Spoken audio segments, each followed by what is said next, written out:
Hello guys and welcome to Learn Microsoft Office and Sage Pastel Easy Skills channel by Mr. Malachi TE.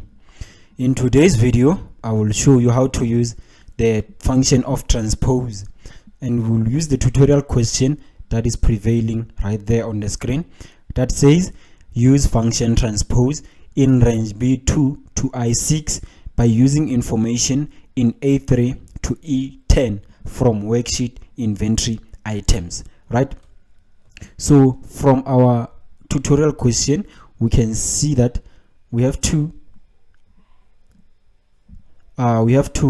use the transpose function in range B2 that starts right there, B2 to I6, right? In that section that I have just highlighted there, we have to use transpose function with the information that is contained in the worksheet inventory items. Worksheet inventory items is that sheet right there. So we'll use this table array, which is A3 to E10, right? Which is A3 to E10. So we will now highlight B2 to I6 like that.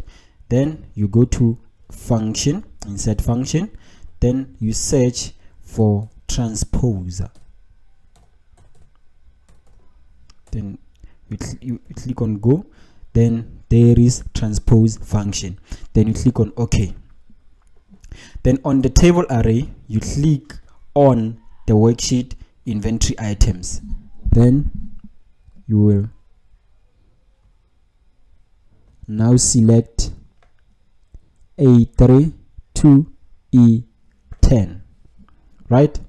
Therefore, after selecting your table array, which is A3 to E10, now you have to press and hold Control and press again and hold Shift.